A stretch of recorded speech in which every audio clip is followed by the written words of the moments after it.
Being entirely honest with oneself is a good exercise. Love and work are the cornerstones of our humanness. I cannot think of any need in childhood as strong as the need for a father's protection. Most people do not really want freedom, because freedom involves responsibility, and most people are frightened of responsibility. The goal of all life is death. Flowers are restful to look at. They have neither emotions nor conflicts. Men are more moral than they think and far more immoral than they can imagine.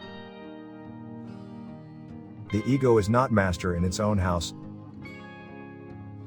The great question that has never been answered, and which I have not yet been able to answer, despite my 30 years of research into the feminine soul, is what does a woman want? The first human who hurled an insult instead of a stone was the founder of civilization. Civilization began the first time an angry person cast a word instead of a rock.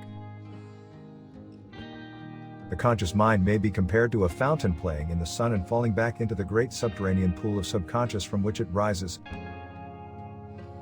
The interpretation of dreams is the royal road to a knowledge of the unconscious activities of the mind. The voice of the intellect is a soft one, but it does not rest until it has gained a hearing. Whoever loves becomes humble. Those who love have, so to speak, pawned a part of their narcissism. The tendency to aggression is an innate, independent, instinctual disposition in man. It constitutes the powerful obstacle to culture. Dreams are often most profound when they seem the most crazy. The psychoanalysis of neurotics has taught us to recognize the intimate connection between wetting the bed and the character trait of ambition. What we call happiness in the strictest sense comes from the, preferably sudden, satisfaction of needs which have been dammed up to a high degree. Neurosis is the inability to tolerate ambiguity. The doctor should be opaque to his patients and, like a mirror, should show them nothing but what is shown to him. Everywhere I go I find that a poet has been there before me. Sometimes a cigar is just a cigar. The psychical, whatever its nature may be, is itself unconscious. What progress we are making! In the Middle Ages they would have burned me. Now they are content with burning my books. The liberty of the individual is no gift of civilization. It was greatest before there was any civilization. We are never so defenseless against suffering as when we love. A man who has been the indisputable favorite of his mother keeps for life the feeling of a conqueror. The first requisite of civilization is that of justice. Men are strong so long as they represent a strong idea. They become powerless when they oppose it. Anatomy is destiny. One is very crazy when in love.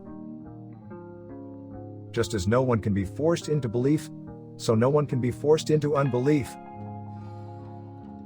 Civilized society is perpetually menaced with disintegration through this primary hostility of men towards one another. It is impossible to overlook the extent to which civilization is built upon a renunciation of instinct. Incidentally, why was it that none of all the pious ever discovered psychoanalysis? Why did it have to wait for a completely godless Jew? A certain degree of neurosis is of inestimable value as a drive, especially to a psychologist. Opposition is not necessarily enmity, it is merely misused and made an occasion for enmity. We believe that civilization has been created under the pressure of the exigencies of life at the cost of satisfaction of the instincts. The act of birth is the first experience of anxiety, and thus the source and prototype of the affect of anxiety. A belligerent state permits itself every such misdeed, every such act of violence as would disgrace the individual. Analysis does not set out to make pathological reactions impossible, but to give the patient's ego freedom to decide one way or another.